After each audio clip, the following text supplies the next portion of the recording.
5 अगस्त को प्रधानमंत्री नरेंद्र मोदी द्वारा राम मंदिर का शिलान्यास हुआ, राम मंदिर के लिए भूमि पूजन हुआ उनके हाथों से। और उस वक्त उन्होंने लगभग 35 मिनट का एक स्पीच किया, एक भाषण दिया।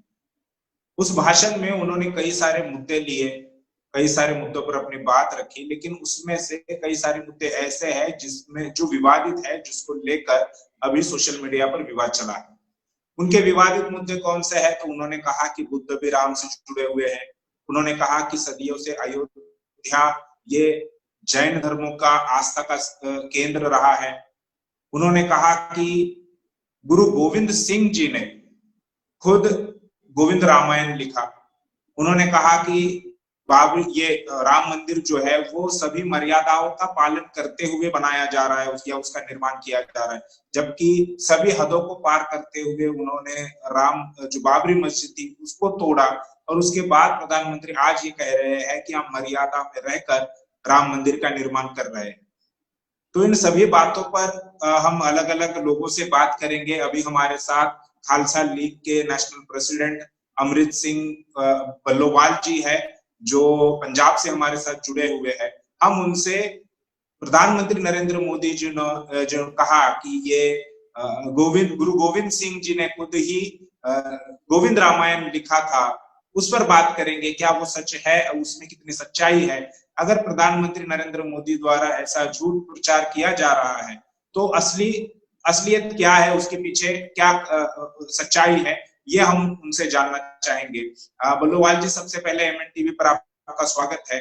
और सवाल मैंने आपके सामने रख दिया है कि प्रधानमंत्री ने जो 5 अगस्त को भाषण दिया उसमें कहा कि गोविंद रामायण का निर्माण या उसका लिखान जो है वो गुरु गोविंद सिंह जी ने खुद किया है। क्या कहेंगे आप इस पर?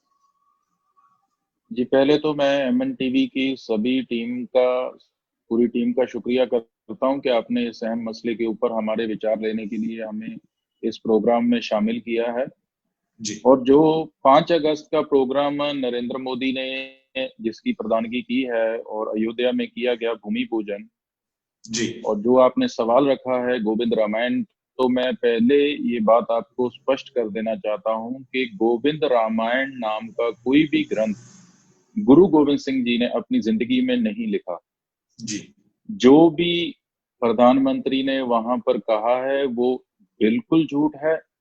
अगर ऐसा कोई ग्रंथ, हम चैलेंज करते हैं एमएन टीवी के माध्यम से और बहुत से मीडिया चैनल के माध्यम से, हमने प्रधानमंत्री नरेंद्र मोदी को और बीजेपी को ये चैलेंज किया है कि अगर आपके पास कोई ऐसा ग्रंथ है जिसके फैक्ट आप साबित कर सकते हो कि ये ग्रंथ वाकई ही गोविंद रामायण है और गुरु गोविंद सिंह जी द्वारा लिखा गया है, तो वो हमारे आगे पेश किया जाए। क्योंकि 550 साल से ऊपर हो गया सिख धर्म को बने हुए। जब गुरु नानक साहब ने सिख धर्म की स्थापना की थी, तब से लेकर अब तक हमको कोई भी ऐसा फैक्ट, कोई भी ऐसा ग्रंथ नहीं मिला जिसका नाम गोविंद रामायण हो और जो गुरु गोविंद सिंह जी ने लिखा हो। जहां तक गुरु गोविंद सिंह जी के बारे में ऐसी टिप्पणी करने की बात है, तो मैं ये स्पष्ट बता देना चाहता हूं कि नरेंद्र मोदी ने अपनी इस टिप्पणी के जरिए ये साबित करने की कोशिश की है कि गुरु गोविंद सिंह राम के भगत थे। यानी कि जो अयोध्या में इन्होंने राम का मंदिर बनाया है, दशरथ पुत्र राम का, गुरु गोविंद सिंह आराधना करते थे, गुरु गोविंद सिंह उनमें आस्था रखते थे, इसलिए उन्होंने गोविंद रामायण लिखी। जी। तो पहला झूठ इनका आपको मैंने बता दिया कि गोविंद रामायण नाम का कोई भी ग्रंथ सिख धर्म में प्रचलित नहीं है और ना ही ऐसा कोई ग्रंथ गुरु गोविंद सिंह जी ने लिखा है। और जहां तक राम में आस्था की बात है, तो सिख लोग जो दुनिया में बसते हैं उनको नितनेम दिया गया है। जैसे मुसलमानों को नमाज दी गई है 5 वक्त अदा करने के लिए, हमें नितनेम की हुक्म किया गया है। सुबह और शाम को हम नितनेम करते हैं, 5 बाणियां हैं। और जी। इन नितनेम की बानियों में एक बानी है चौपाई साहिब। शाम को रहराज साहिब जब हम जाप करते हैं तो चौपाई साहिब में ये बानी आती है। उसमें ये पंक्ति आती है, पाए गए जब ते तुमरे तब ते कहूं आंख तरे नहीं आन्यो। राम रहीम, ये मैं अंडरलाइन करना चाहता हूं। गुरु गोविंद सिंह जी लिखते हैं, राम रहीम कुरान कुरान अनेक कहें मत एक न मानियो, मतलब राम और रहीम, पुराण और कुरान बहुत सारी बातें कहते हैं, लेकिन मैं उन बातों को नहीं मानता। ये गुरु जी गोविंद सिंह जी ने लिखा है। और इसी चौपाई साहिब में पंक्ति लिखी हुई है, मैं ना गणेश है प्रथम मनाऊं, मतलब मैं किसी भी काम की शुरुआत करने से पहले गणेश की आरती नहीं करता, उसमें विश्वास नहीं रखता। किशन बिशन कब हूं ना ध्याऊं, कि मैं किसी भी कृष्ण बिशन किसी भी ऐसे काल्पनिक पात्र की आराधना नहीं करता, उसके आगे प्रार्थना नहीं करता और उनमें आस्था नहीं रखता। जी तो जो गुरु गोविंद सिंह अपनी वाणी में एक क्लियर मैसेज दे रहे हैं कि हम ऐसे किसी भी राम के आस्था नहीं रखते। हाँ, गुरु ग्रंथ साहब में राम शब्द जो आया है बहुत दफा जिक्र हुआ है, लेकिन राम शब्द का दो अर्थ है गुरु ग्रंथ साहब में। जी बहुत संख्या में जो राम शब्द का जिक्र गुरु ग्रंथ साहब में किया गया है वो परमात्मा के लिए किया गया है, गॉड के लिए किया गया है। क्योंकि अगर आप भक्ति लहर को उठाकर देखेंगे, भक्त रविदास जी को देखेंगे, भक्त कबीर जी को देखेंगे, भक्त नामदेव जी को देखेंगे, तो वह अपने परमात्मा की आराधना करते हुए गॉड को, परमात्मा को राम कहकर संबोधित होते थे। तो उस राम शब्द को अयोध्या के दशरथ पुत्र राम से नहीं जोड़ा जा सकता। गुरु ग्रंथ साहब में जहां पर दशरथ पुत्र राम का जिक्र आया है वो तकरीबन 7 या 8 दफा है। तो वहां पर गुरु जी ने अपनी वाणी में क्लियरली लिखा है कि अब मैं दशरथ पुत्र राम की बात कर रहा हूं। दो तरह से गुरु ग्रंथ साहब में राम का जिक्र आया है, एक राम जो परमात्मा के लिए है, एक राम जो दशरथ पुत्र राम के लिए है। और दशरथ पुत्र राम का जहां पर जिक्र आया है वहां गुरु ग्रंथ साहब ने, गुरु जी ने बताया है कि दशरथ पुत्र राम परमात्मा का रूप नहीं हो सकता, क्योंकि जब दशरथ पुत्र राम की बीवी को रावण ने उठा लिया तो मायूस होके दशरथ पुत्र राम रोने लगे। और इसी तरह जब जंग में लक्ष्मण को घायल कर दिया गया रावण की सेना द्वारा, तब भी दशरथ पुत्र राम मायूस हुए और उन्होंने हनुमान कहा कि इसकी जान बचानी है, कैसे भी बचाई जाए। उन्होंने स्पष्ट संकेत दिया है कि जो राम होता है, जो भगवान होता है, जो भगवान का रूप होता है, उसे संसार के दुख और सुख से कोई फर्क नहीं पड़ता। लेकिन अगर दशरथ पुत्र राम को अपनी बीवी के खो जाने का दुख महसूस होता है, अपने भाई के घायल हो जाने का दुख महसूस होता है, तो मैं ये स्पष्टता से कहना चाहता हूं कि दशरथ पुत्र राम भगवान का रूप नहीं हो सकता। तो जी मैं यहाँ ये कहना चाहता हूँ कि जो सिख कौम लगातार डेली ये पढ़ती है कि हम राम रहीम में उनकी बातों में यकीन नहीं रखते, उनको जानबूझ के टारगेट किया जाता है। केवल यही नहीं, इससे पहले जब अयोध्या वर्डिक्ट आई थी, सुप्रीम कोर्ट के फैसले में भी ये जिक्र किया गया था कि अयोध्या में राम मंदिर बनना चाहिए, क्योंकि सिखों के गुरु गुरु नानक साहेब भी अयोध्या में राम मंदिर के दर्शन करने के लिए आए थे। वो बात भी बिल्कुल झूठ थी। बामसेब के राष्ट्रीय अधिवेशन में जो कुरनूल आंध्र प्रदेश में हुआ था, वहां हमने आकर, मैंने निजी तौर के ऊपर स्पीच देकर पूरा उसका जो इनका झूठ था उसका पर्दाफाश किया था कि गुरु नानक साहब जहां जहां भी गए हैं, चाहे वो मक्का में, चाहे वो बनारस में गए हैं, चाहे वो अयोध्या में गए हैं, तो वहां जाकर उन्होंने वहां की जो कुरीतियां थी, जो ब्राह्मण लोगों के कर्म कांड थे, जो ब्राह्मण लोगों की झूठी विचारधारा थी, उसका पर्दाफाश किया है और उसका बकायदा जिक्र गुरबानी में किया हुआ है। तो इससे ये अंदाजा नहीं लगाया जा सकता कि अगर गुरु नानक साहब अयोध्या गए थे तो वो राम में आस्था रखते थे। गुरु साहब राम में और हिंदू धर्म के इन ब्राह्मणवाद के मनुवाद में कोई आस्था नहीं रखते थे। सगों मनुवाद के समाज के ऊपर किए जा रहे जुल्म की वजह से सिख धर्म का जन्म हुआ है। जी जी ये आपने प्रधानमंत्री नरेंद्र मोदी जी ने ये भी कहा कि राम कबीर के भी है, और कबीर साहब की एक चौपाई गुरु ग्रंथ साहिब में है कि एक राम दशरथ का बेटा, एक राम गटगट में बैठा। तो ये क्या है, उसको जरा आप विस्तार से अगर बताएंगे तो हमारे दर्शकों के लिए नई जानकारी ये मिलेगी। इस पंक्ति में तो अपने आप ही स्पष्ट हो जाता है, एक राम दशरथ का बेटा। कबीर जी क्या कह रहे हैं? बोल जी रहे हैं कि एक राम है दशरथ का बेटा, जी एक राम जो घट घट में बैठा। कबीर जी बोल रहे हैं कि मैं उस राम का भक्त हूं जो घट घट में बैठा है, जो कण कण में बैठा है, जो पूरे नेचर में बैठा है, जो पत्तों में है, पेड़ों में है, जमीन में है, जो हर कण कण में समाया हुआ है। मैं उस राम का भक्त हूं, ना कि दशरथ पुत्र राम का। इस पंक्ति में कबीर जी ने एक पंक्ति में दोनों राम का वेरिएशन बता दिया। एक राम दशरथ का बेटा, एक राम घट घट का। उन्होंने बिल्कुल, ये दो राम अलग अलग हैं। एक दशरथ का बेटा राम है, एक वो राम हुआ है, और जो राम कण कण में समाया हुआ है, मैं उसकी भक्ति करता हूँ। जी, ये आपको क्या लगता है कि ये नरेंद्र मोदी जी ने जो अलग-अलग भाषाओं में रामायण का जिक्र किया है, अलग-अलग देशों के और भी रामायण है, वहां पर राम की कथाएं बताई जाती है, गुरु गोविंद साहब का उन्होंने जिक्र किया। तो ये अलग-अलग लोगों के धर्मों का या अलग-अलग भाषाओं के भाषाओं में रामायण है या राम की कथाएं बताई जाती है, इसके पीछे आपको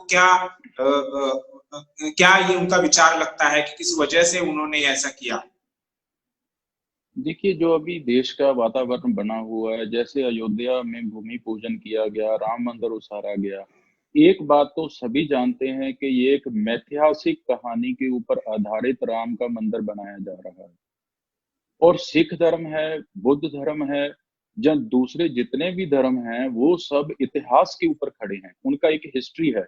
लेकिन इनका कोई हिस्ट्री नहीं है, ये मिथ्यास है, काल्पनिक कार्य इन्होंने बनाए हुए हैं। सब पात्र काल्पनिक हैं, घटनाएं काल्पनिक हैं।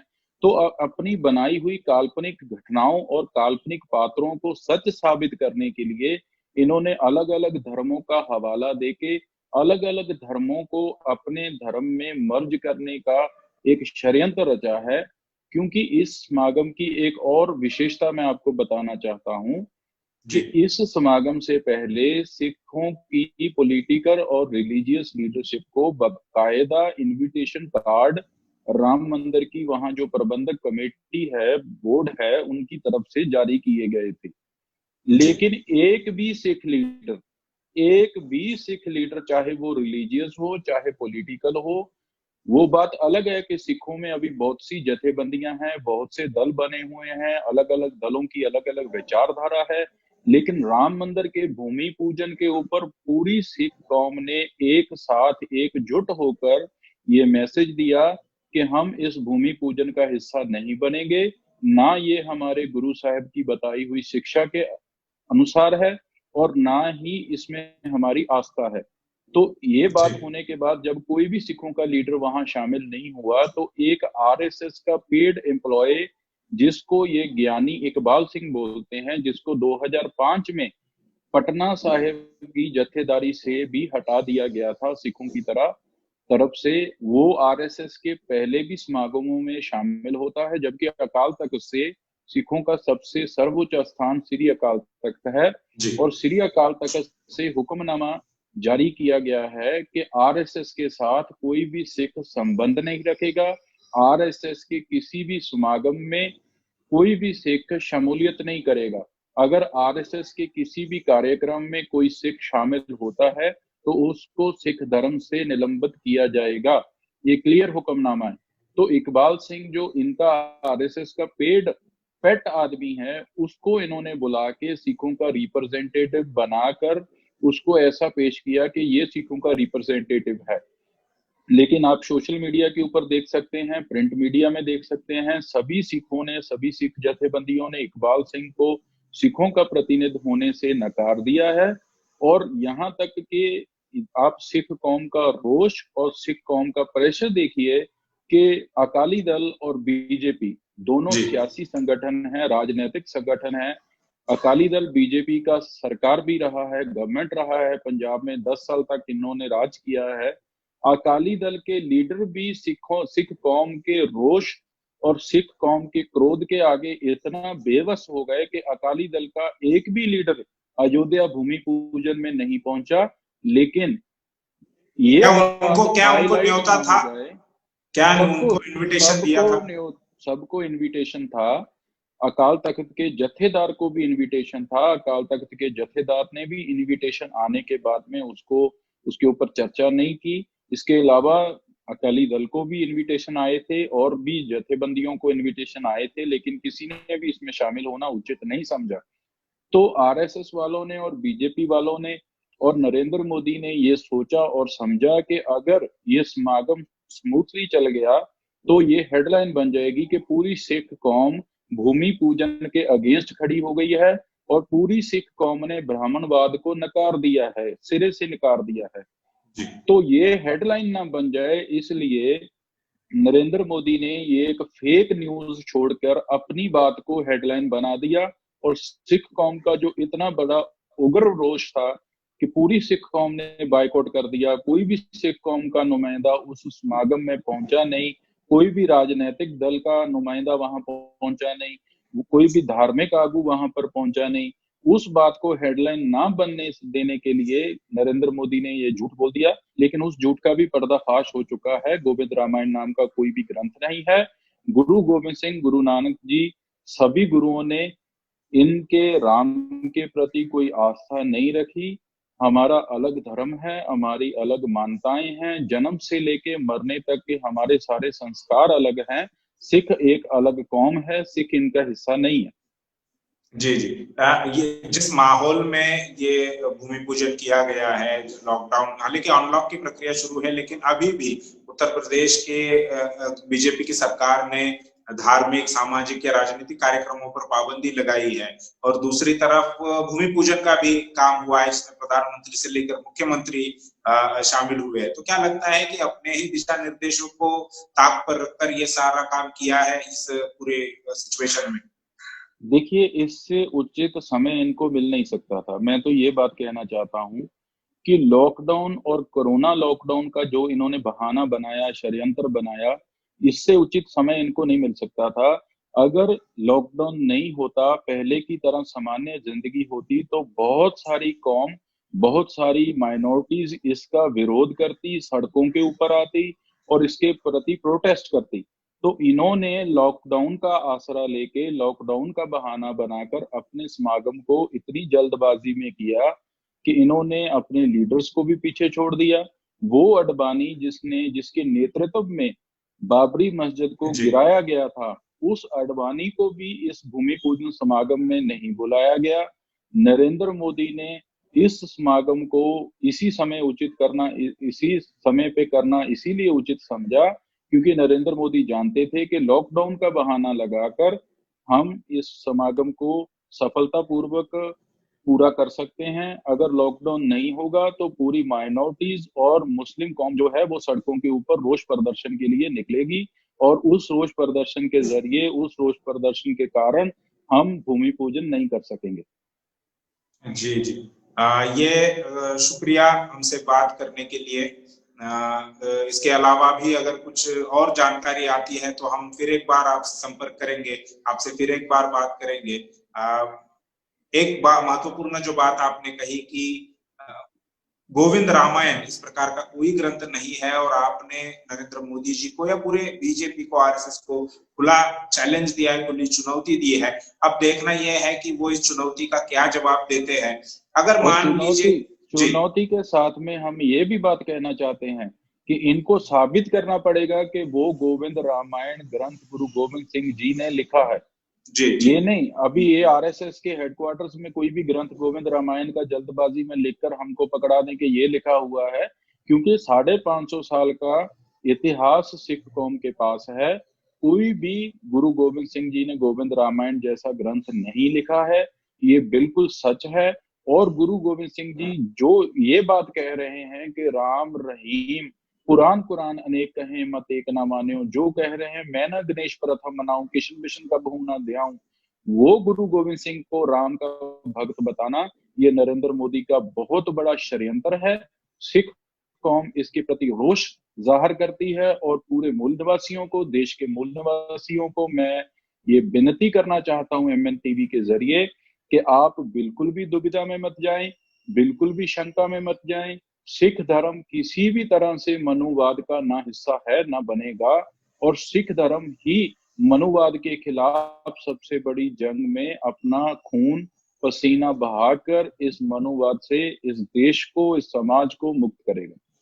जी, एक आपने जो जिक्र किया है उस पर एक मैं सवाल पूछना चाहता हूं कि अगर मान लो उन्होंने जल्दबाजी में, जैसा आप कह रहे हैं कि कोई एक ग्रंथ बना लिया और सिखों के हाथ में थमा दिया, तो उसका वेरिफिकेशन कैसे होगा? ये कैसे पता चलेगा कि ये गुरु गोविंद साहब ने लिखा है या नहीं है? उसका वेरिफिकेशन हमारे ऐतिहासिक स्रोतों से होएगा। हमारे पास स्कॉलर्स हैं, हमारा विद्वान है, हमारे पास गुरु ग्रंथ साहब की बानी है, गुरु साहब का इतिहास लिखा हुआ है, गुरु साहब के समकालीन भक्तों की बानी है, उनके समकालीन कवियों की बानी है। अगर उन सब में ये जिक्र नहीं आता, फर्ज करिए आप जी, वामन मेश्राम जी के साथ रहते हैं, जब आप किसी के भी साथ रहते हैं, तो आप अगर वामन मेश्राम जी कोई काम करेंगे तो आप कहीं ना कहीं तो उसका जिक्र करोगे। ना तो गुरु गोविंद सिंह जी ने अपने कथा में, क्योंकि गुरु गोविंद सिंह जी फर्स्ट ऐसे पर्सन हैं जिन्होंने अपनी आत्म कथा खुद लिखी है। आप जी, उनका बानी पढ़िए, उन्होंने लिखा, अब मैं अपनी कथा बखानो। उन्होंने वो इतने एनलाइटेड थे गुरु साहब, उनको पता था कि अगर उन्होंने अपनी कथा को खुद नहीं लिखा तो जो दूसरा आदमी उनकी कथा लिखेगा, हो सकता है वो उसमें मिल बांट करके गुरु साहब को राम का भक्त बताने की कोशिश करे। तो गुरु साहब ने बिल्कुल स्पष्टता से सारी चीज लिखी है। ये कोई भी ग्रंथ तैयार कर लें, किसी भी तरह की किताब तैयार कर लें, उसको सिख कौम कभी भी परवान नहीं करेगी, क्योंकि सिखों को ये रटाया हुआ है। सुबह और शाम हम 2 टाइम ये बात पढ़ते हैं नित्यनेम में कि हम राम के भक्त नहीं हैं, हम गणेश को नहीं मानते, कृष्ण को नहीं मानते, और ये बात से सिख कभी भी मुकर नहीं सकते। आरएसएस अपने षड्यंत्र चल रही है, लेकिन सिख कौम इनके प्रति सुचेत है। और मैं समझता हूं कि आरएसएस के मुंह के ऊपर इससे बड़ा तमाचा कोई हो नहीं सकता कि जिस सिखों को आप बोल रहे हैं, यहां से भी सिद्ध हो जाता है। ये बोल रहे हैं, नरेंद्र मोदी बोल रहे हैं कि गुरु गोविंद सिंह जी ने गोविंद रामायण लिखी थी। अगर जी, नरेंद्र मोदी की बात 10% भी सच है, तो अयोध्या के भूमि पूजन समागम में सिखों की शमूलियत क्यों नहीं हुई? अगर जी, गोविंद रामायण नाम का कोई ग्रंथ गुरु गोविंद सिंह ने लिखा था, तो सिखों को तो वहां जाना चाहिए था, सिख तो अपने आप वहां जाते। सिखों ने तो उस समागम का बाइकआउट कर दिया, सिखों के तो जथेदारों ने भी उसका बाइकआउट कर दिया, सिखों की राजनीतिक लीडरशिप ने भी उसका बाइकआउट कर दिया, सभी दलों ने उसका बाइकआउट कर दिया, केवल इसलिए क्योंकि सबको पता था कि अगर राम मंदिर के भूमि पूजन समागम में हम जाते हैं तो कौम हमारे खिलाफ हो जाएगी, और अगर कौम हमारे खिलाफ हो जाएगी तो हम अपनी कौम में गिर जाएंगे, उनकी नजरों में गिर जाएंगे और उनका नेतृत्व नहीं कर सकेंगे। जी, तो ये एक क्लियर एक मैसेज दिया है सिख कौम ने। जी, एक बात तो ये हो गई कि बीजेपी और आरएसएस के लोग सिख सिख लोगों को लुभाने के लिए या उनमें गलत फहमी फैलाने के लिए इस प्रकार का प्रचार कर रहे हैं। नरेंद्र मोदी जी ने 5 अगस्त को वो प्रचार किया है, लेकिन दूसरी तरफ कांग्रेस भी कहीं हमें पीछे रहती दिखाई नहीं दे रही है। प्रियंका गांधी ने ट्वीट किया कि कबीर के राम, यानी राम सबके है, कबीर के भी राम है। इस पर क्या कहें? जी देखिए, प्रियंका गांधी हो, नरेंद्र मोदी हो, कमल का फूल हो, जहाँ हाथ हो, सिखों के लिए सब एक जैसे हैं। क्योंकि जब अकाल तख्त साहब के ऊपर हमला हुआ था तो कांग्रेस ने किया था और बीजेपी ने सराहाया था। बीजेपी के अडवाणी और वाजपेयी ने कहा था कि ये बहुत अच्छी बात की है आपने, इंदिरा गांधी ने हमला किया था। तो प्रियंका गांधी ने गुरु ग्रंथ साहब को गोलियां मरवाई हैं। प्रियंका गांधी की दादी इंदिरा गांधी ने दरबार साहब के ऊपर टैंकों से हमला कर दिया। उसको क्या मालूम कबीर की बानी क्या कहती है? कबीर की बानी पढ़नी है तो गुरु घर में आओ, गुरु घर में आके माथा टेको, गुरु ग्रंथ साहब का अध्ययन करो, 6 महीने एकांतवश हो जाओ, 6 महीने एकांतवश होके गुरु ग्रंथ साहब को पढ़ो, गुरु ग्रंथ साहब को समझो, फिर आपको पता चलेगा कि कबीर जी क्या कहते थे। ऐसे ही कोई उठ के राजनीतिक लीडर अपनी राजनीतिक वोट बैंक बनाने के लिए ये मैसेज कर दे या ट्वीट कर दे कि कबीर भी राम को मानते थे। कबीर जी की तो फिलॉसफी ही राम के अगेंस्ट है। राम को मानने वालों ने कबीर जी के ऊपर सामाजिक तौर के ऊपर जुल्म किया, तभी तो कबीर जी उनके खिलाफ खड़े हुए। जी, अगर कबीर जी राम में आस्था रखते थे तो राम को मानने वालों ने कबीर जी को बार बार क्यों कहा कि आप नीच जाति के हो? क्यों कबीर जी की बानी इनके किसी भी ग्रंथ में दर्ज नहीं है? क्यों कबीर जी की बानी गुरु ग्रंथ साहब में दर्ज है? इसलिए दर्ज है कि कबीर जी के साथ इन्होंने सामाजिक तौर का व्यवहारण बहुत बुरा किया, और गुरु ग्रंथ साहब में एक भी ब्राह्मण की वाणी दर्ज नहीं है। यहां से भी आप अंदाजा ला लीजिए, ब्राह्मण के जी द्वारा जिनको शूद्र कहा गया, ब्राह्मण के द्वारा जिनको नीच जात के कहा गया, ब्राह्मण जिन्हें कहता था कि ये ना तो धार्मिक उपदेश सुन सकते हैं, ना ये धार्मिक उपदेश दे सकते हैं, उन सभी लोगों की वाणी गुरु ग्रंथ साहब में दर्ज है, लेकिन ब्राह्मण की वाणी गुरु ग्रंथ साहब में दर्ज नहीं है। तो गुरु साहब ने तो स्पष्ट संकेत दे दिया है कि हम ना ब्राह्मण के साथ है, ना ब्राह्मण की फिलॉसफी के साथ है, ब्राह्मण की आइडियोलॉजी के खिलाफ ही सिख धर्म का जन्म हुआ है। जी जी जी। तो शुक्रिया फिर एक बार आपका बंडोवाल जी। ये थे खालसा लीग के नेशनल प्रेसिडेंट अमृत सिंह बल्लोवाल जी, जिन्होंने प्रधानमंत्री नरेंद्र मोदी का जो बड़ा झूठ उन्होंने 5 अगस्त को कहा उसको पकड़ा और उसको चैलेंज दिया है। प्रधानमंत्री ये साबित करे कि गुरु गोविंद साहब ने गोविंद रामायण ये किताब लिखी है, अगर लिखी है तो हमारे सामने लाए। फिर एक बार उनका शुक्रिया अदा करते हैं और यहीं पर रुकते हैं। आप देखते रहिए MN टीवी। धन्यवाद।